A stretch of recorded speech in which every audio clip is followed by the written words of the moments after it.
ओम शांति। 7 अक्टूबर 2023 के ईश्वरीय महावाक्य। पहले एक नज़र मुरली के मुख्य पॉइंट्स पर। बाबा ने कहा, आधा कल्प तो तुमने बहुत जिस्मानी यात्राएं की, अभी रूहानी तीर्थ यात्रा करनी है, अर्थात मन मनाभव होकर रहना है। जिन्न मुआफिक बुद्धि से बाप और स्वीट होम को याद करते रहो, यही है सच्ची रूहानी यात्रा। भोजन करते भी पूरा समय बाप की याद में रहने की मेहनत करनी है। यह मंजिल बहुत ऊंची है, मासी का घर नहीं है। अभी राजधानी स्थापन हो रही है। भले बाप के वर्षे पर सभी बच्चों का हक है, लेकिन पद तो नंबरवार ही मिलेगा। कोई राजा रानी तो कोई दास दासी भी बनेगा। फिर बाबा ने कहा, मेरा बने हो तो अब तुम्हें कोई किताब आदि पढ़ने की दरकार नहीं है। मुरली लिखकर फिर रिवाइज करनी चाहिए।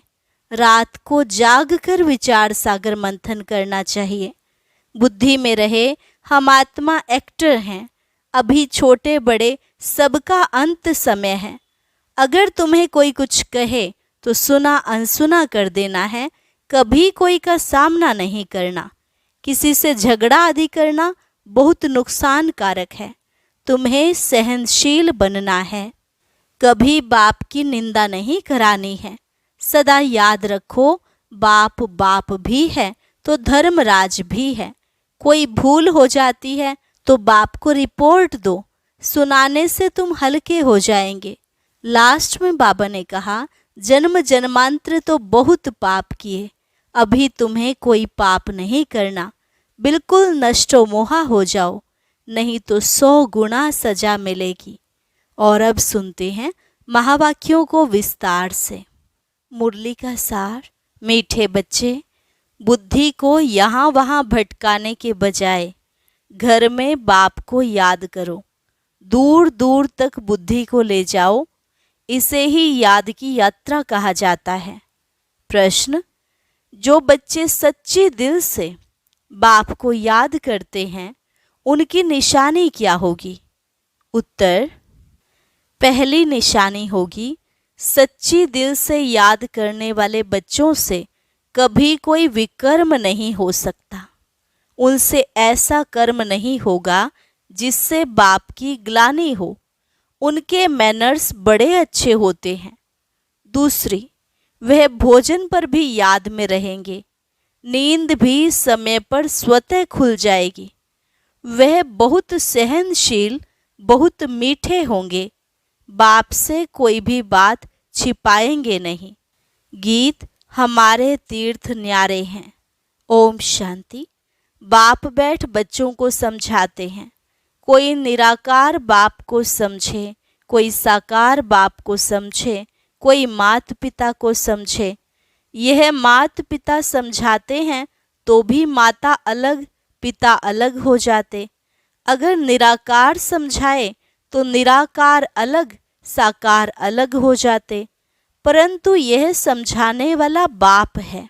तुम बच्चे ही यह जानते हो कि जिस्मानी तीर्थ और रूहानी तीर्थ हैं। वह जिस्मानी तीर्थ आधा कल्प के हैं। अगर कहेंगे जन्म जन्मांतर से यह चलते आए हैं, तो फिर ऐसे समझेंगे शुरू से लेकर यह चलते हैं, अनादि हैं। ऐसे तो है नहीं, इसलिए आधा कल्प से कहा जाता है। अभी बाप ने आकर इन तीर्थों का राज समझाया है। मन मना भव अर्थात रूहानी तीर्थ जरूर आत्माओं को ही समझाते हैं, और समझाने वाला है परम पिता, और कोई समझा न सके। हर एक अपने अपने धर्म स्थापक के तीर्थ पर जाते हैं। यह भी आधा कल्प की रस्म रिवाज है। सब तीर्थ करते हैं, परंतु वह कोई को सदगति दे न सके। खुद ही घड़ी घड़ी तीर्थों पर जाते रहते। अमरनाथ बद्रीनाथ तरफ वर्ष वर्ष तीर्थ करने निकलते, फिर चारों धाम करते हैं। अभी यह रूहानी तीर्थ सिर्फ तुम जानते हो। रूहानी सुप्रीम बाप ने समझाया है मन मना भव, और जिस्मानी तीर्थ आदि सब छोड़ो, मुझे याद करो, तो तुम सच्चे सच्चे स्वर्ग में चले जाएंगे। यात्रा माना आना जाना, वह तो अभी ही होता है। सतयुग में यात्रा होती नहीं। तुम हमेशा के लिए स्वर्ग आश्रम में जाकर बैठेंगे। यहाँ तो सिर्फ नाम रख देते हैं, वास्तव में स्वर्ग आश्रम यहाँ होता नहीं। स्वर्ग आश्रम सतयुग को कहा जाता है। नरक को यह अक्षर दे नहीं सकते। नरकवासी नरक में ही रहते हैं, स्वर्गवासी स्वर्ग में रहते हैं। यहाँ तो जिस्मानी आश्रम में जाकर फिर लौट आते हैं। यह बेहद का बाप समझाते हैं। वास्तव में सच्चा सच्चा बेहद का गुरु एक ही है। बेहद का बाप भी एक है। भले कहते हैं आगाह खां गुरु, परंतु वह कोई गुरु नहीं है। सदगति दाता तो नहीं है ना। अगर सदगति दाता होता तो खुद भी गति सदगति में जाए। उनको गुरु नहीं कहेंगे, यह तो सिर्फ नाम रख दिए हैं। सिख लोग कहते हैं सत गुरु अकाल। वास्तव में सत्य श्री अकाल एक ही परमात्मा है, जिसको सतगुरु भी कहते हैं। वही सदगति करने वाला है। इस्लामी, बौद्धि या ब्रह्मा आदि नहीं कर सकते। भले कहते हैं गुरु ब्रह्मा, गुरु विष्णु। अब गुरु भल ब्रह्मा को कहा जाए, बाकी गुरु विष्णु, गुरु शंकर तो हो न सके। गुरु ब्रह्मा का नाम है जरूर, परंतु ब्रह्मा गुरु का भी तो गुरु होगा ना। सत्य श्री अकाल का तो फिर कोई गुरु नहीं, वह एक ही सतगुरु है। बाकी और कोई गुरु या फिलोसोफर या स्पिरिचुअल नॉलेज देने वाला है नहीं, सिवाय एक के। बुद्ध आदि तो अपने पिछाड़ी सबको ले आते हैं। उनको रजो तमो में आना ही है। वह कोई सदगति के लिए नहीं आते हैं। सदगति दाता एक का ही नाम बाला है, जिसको फिर सर्वव्यापी कहते हैं। फिर गुरु करने की क्या दरकार है। हम भी गुरु, तुम भी गुरु, हम भी शिव, तुम भी शिव। इनसे तो कोई का पेट नहीं भरता। बाकी हाँ, पवित्र हैं, इसलिए उनका मान होता है। सदगति दे नहीं सकते। वह तो एक ही है, जिसको सच्चा सच्चा गुरु कहा जाता है। गुरु तो अनेक प्रकार के हैं। सिखलाने वाले उस्ताद को भी गुरु कहते हैं। यह भी उस्ताद है। माया से युद्ध करना सिखलाते हैं। तुम बच्चों को त्रिकालदर्शीपन की नॉलेज है, जिससे तुम चक्रवर्ती बनते हो। सृष्टि के चक्र को जानने वाले ही चक्रवर्ती राजा बनते हैं। ड्रामा के चक्र को व कल्प वृक्ष के आदि मध्य अंत को जानना बात एक ही है। चक्र की निशानी बहुत शास्त्रों में भी लिखी हुई है। फिलॉसफी की किताब अलग होती है। किताबें तो अनेक प्रकार की होती हैं। यहाँ तुमको कोई किताब की दरकार नहीं। तुमको तो जो बाप सिखलाते वह समझना है। बाप की प्रॉपर्टी पर तो सब बच्चों का हक होता है, परंतु स्वर्ग में सबको एक जैसी प्रॉपर्टी तो नहीं होगी। राजाई है उनकी जो बाप का बना। बाबा कहा थोड़ा भी ज्ञान सुना तो वह हकदार हो जाते, परंतु नंबरवार। कहाँ विश्व के महाराजा, कहाँ प्रजा दास दासियां। यह सारी राजधानी स्थापन हो रही है। बाप का बनने से स्वर्ग का वर्षा तो जरूर मिलता है। वर्षा मिलता है बाप से। यह नई बातें होने कारण मनुष्य समझते नहीं। बाप समझाते हैं सतयुग में विकार है नहीं। माया ही नहीं तो विकार कहाँ से आए। माया का राज्य शुरू होता है द्वापर से। यह हैं रावण की 5 जंजीरें। वहाँ यह होती नहीं। जास्ती डिस्कस नहीं करना है। वो है ही संपूर्ण निर्विकारी दुनिया। बाकी बच्चे पैदा होने की, गद्दी पर बैठने की, महल आदि बनाने की जो रस्म रिवाज होगी वह जरूर अच्छी ही होगी, क्योंकि स्वर्ग है। बाप समझाते हैं बच्चे, इस रूहानी यात्रा में तुम्हें निरंतर बुद्धि योग लगाना है। यह बहुत सहज है। भक्ति मार्ग में भी सवेरे उठते हैं, ज्ञान मार्ग में भी सवेरे उठ बाप को याद करना है। और कोई किताब आदि पढ़ना नहीं है। सिर्फ बाप कहते हैं मुझे याद करो, क्योंकि अब छोटे बड़े सबका मौत सामने खड़ा है। मरते समय कहते हैं भगवान को सिमरो। अंत काल अगर भगवान को नहीं सिमरेंगे तो स्वर्ग में जा नहीं सकेंगे। तो बाप भी कहते हैं मन मना भव। इस देह को भी याद नहीं करना है।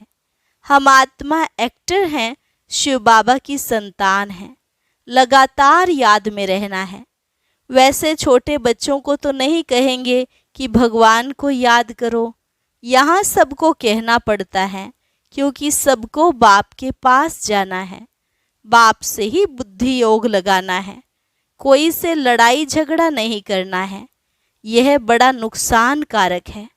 कोई कुछ कहे, सुना अनसुना कर देना है। सामना नहीं करना चाहिए जो लड़ाई हो जाए। हर बात में सहनशील भी होना चाहिए। और फिर समझना है बाप बाप भी है, धर्मराज भी है। कुछ भी बात है तो बाप को रिपोर्ट करो, फिर धर्मराज के पास पहुंच ही जाएगा और सजा के भागी बन पड़ेंगे। बाप कहते हैं मैं सुख देता हूँ। दुख अर्थात सजाएं धर्मराज देते हैं। मुझे सजा देने का अधिकार नहीं है। मुझे सुनाओ, सजा धर्मराज देंगे। बाबा को सुनाने से हल्का हो जाएंगे, क्योंकि यह फिर भी राइट हैंड है। सतगुरु का निंदक ठोर ना पाए। जजमेंट तो धर्मराज ही देंगे कि किसका दोष है। उनसे कुछ छिप नहीं सकता। कहेंगे ड्रामानुसार भूल की, कल्प पहले भी की होगी। परंतु इसका मतलब यह नहीं कि भूल करते ही रहना है। फिर अभूल कैसे बनेंगे? भूल हो जाए तो क्षमा मांगनी होती है। बंगाल में किसका पैर आदि लग जाता है तो झट क्षमा मांगते हैं। यहाँ तो एक दो को गाली देने लग पड़ते हैं। मैनर्स बहुत अच्छे होने चाहिए। बाप सिखलाते तो बहुत हैं, परंतु समझते नहीं, तो समझा जाता है इनका रजिस्टर खराब है। निंदा कराते रहते हैं तो पद भ्रष्ट हो जाएंगे। जन्म जन्मांतर के विकर्मों का बोझा तो है ही, उनकी तो सजा भोगनी ही है। फिर यहाँ रहकर अगर विकर्म करते हैं तो उनकी 100 गुना सजा मिल जाती है। सजा तो खानी ही है। जैसे बाबा काशी कलवट का समझाते हैं, वह है भक्ति मार्ग का। यह ज्ञान मार्ग की बात है। एक तो पहले वाले विकर्म है, दूसरा फिर इस समय जो करते हैं उनका दंड 100 गुना हो जाता है। बहुत कड़ी सजा खानी पड़ेगी। बाप तो हर एक बात समझाते हैं। कोई पाप न करो, नष्टो मोहा बनो। कितनी मेहनत है। इस मम्मा बाबा को याद नहीं करना है। इनको याद करने से जमा नहीं होगा। इनमें शिव बाबा आते हैं तो याद शिव बाबा को करना है। ऐसे नहीं कि इनमें शिव बाबा है इसलिए इनकी याद रहे। नहीं, शिव बाबा को वहाँ याद करना है। शिव बाबा और स्वीट होम को याद करना है। जिन मुआफिक बुद्धि में याद रखना है, शिव बाबा वहाँ रहते हैं। शिव बाबा यहाँ आकर सुनाते हैं, परंतु हमको याद वहाँ करना है, यहाँ नहीं। बुद्धि दूर जानी चाहिए, यहाँ नहीं। यह शिव बाबा तो चला जाएगा। शिव बाबा इस एक में ही आते हैं। मम्मा में उनको देख ना सके। तुम जानते हो यह बाबा का रथ है, परंतु इनके चेहरे को नहीं देखना है। बुद्धि वहाँ लटकी रहे। यहाँ बुद्धि रहने से इतना मजा नहीं आएगा। यह कोई यात्रा नहीं हुई। यात्रा की हद तुम्हारी वहाँ है। ऐसे नहीं कि बाबा को ही देखते रहो, क्योंकि इनमें शिव है। फिर ऊपर जाने की आदत छूट जाती है। बाप कहते हैं मुझे वहाँ याद करो, बुद्धि योग वहाँ लगाओ। कई बुद्धू समझते हैं बाबा को ही बैठ देखें। अरे बुद्धि को स्वीट होम में लगाना है। शिव बाबा तो सदैव रथ पर रह ना सके, यहाँ आकर सिर्फ सर्विस करेंगे। सवारी ले सर्विस कर फिर उतर जाएंगे। बैल पर सदैव सवारी हो नहीं सकती, तो बुद्धि वहाँ रहनी चाहिए। बाबा आते हैं, मुरली चलाकर चले जाते हैं, इनकी बुद्धि भी वहाँ रहती है। रास्ता बरोबर पकड़ना चाहिए, नहीं तो घड़ी घड़ी गिर पड़ते हैं। यह तो थोड़ा समय है, इनमें शिव बाबा ही नहीं होगा तो याद क्यों करेंगे। मुरली तो यह भी सुना सकते हैं, इनमें कभी है कभी नहीं है, कभी रेस्ट लेते हैं। तुम याद वहाँ करो। कभी कभी बाबा ख्याल करते हैं, ड्रामानुसार कल्प पहले आज के दिन जो मुरली चलाई थी वही जाकर चलाऊंगा। तुम भी कह सकते हो कि कल्प पहले बाप से जितना वर्षा लिया था उतना ही लेंगे।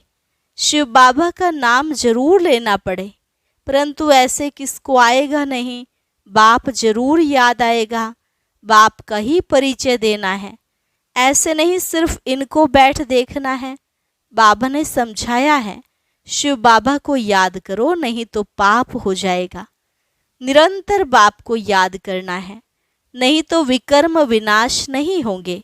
बड़ी मंजिल है, मासी का घर थोड़े ही है। ऐसे नहीं भोजन पर पहले याद किया फिर खलास, ऐसे ही भोजन खाने लग पड़े। नहीं, सारा समय याद करना पड़े। मेहनत है, ऐसे थोड़े ही उच्च पद मिल सकता है। तब तो देखो करोड़ों में 8 रत्न पास होते हैं। मंजिल बड़ी भारी है, विश्व का मालिक बनना है। यह तो किसकी बुद्धि में नहीं होगा, इनकी बुद्धि में भी नहीं था। अब ख्याल किया जाता है 84 जन्म किसको मिलते हैं। जरूर जो पहले आते हैं वह हैं लक्ष्मी नारायण। यह हैं सब विचार सागर मंथन करने की बातें। बाप समझाते हैं, हथ कार्डे दिल यार्डे। भल धंधे आदि में रहो, परंतु निरंतर बाप को याद करते रहो। यह है यात्रा। तीर्थों पर जाकर फिर लौटना नहीं है। तीर्थ बहुत मनुष्य करते हैं, अब तो वहां पर भी गंध हो गया है। नहीं तो तीर्थ स्थान पर कभी वैशाल्य नहीं होते। अभी कितना भ्रष्टाचार है। एक धनी तो कोई है नहीं, झट गाली देने लग पड़ते। आज चीफ मिनिस्टर है, कल उनको भी उतार देते। माया के मुरीद बन जाते हैं। पैसे इकट्ठे करेंगे, मकान बनाएंगे, धन के पिछाड़ी चोरी करने लग पड़ते हैं। तुम अब स्वर्ग में जाने की तैयारी कर रहे हो, वही याद आना चाहिए। धारणा भी होनी चाहिए। मुरली लिख कर फिर रिवाइज करनी चाहिए। फुर्सत तो बहुत रहती है, रात को तो बहुत फुर्सत है। रात को जागो तो आदत पड़ जाएगी। जो सच्चा सच्चा बाबा को याद करने वाला होगा, उनकी आंख आपे ही खुल जाएगी। बाबा अनुभव बताते हैं कैसे रात को आंख खुल जाती है। अभी तो नींद के लिए और ही पुरुषार्थ करते हैं। हाँ, स्थूल काम करने से भी शरीर को थकावट होती है। बाबा का रथ भी देखो कितना पुराना है। विचार करो, बाबा पतित दुनिया में आकर कितनी मेहनत करते हैं। भक्ति मार्ग में भी मेहनत करते थे, अभी भी मेहनत करते हैं। शरीर भी पतित तो दुनिया भी पतित। बाबा कहते हैं, मैं आधा कल्प तो बहुत आराम करता हूँ, कुछ भी ख्याल नहीं करना पड़ता है। भक्ति मार्ग में बहुत ख्याल करना पड़ता, इसलिए बाप को रहम दिल गाया हुआ है। Ocean of knowledge, ocean of bliss, कितनी महिमा करते हैं। वही बाप अभी हमको पढ़ाते हैं, और कोई पढ़ा न सके।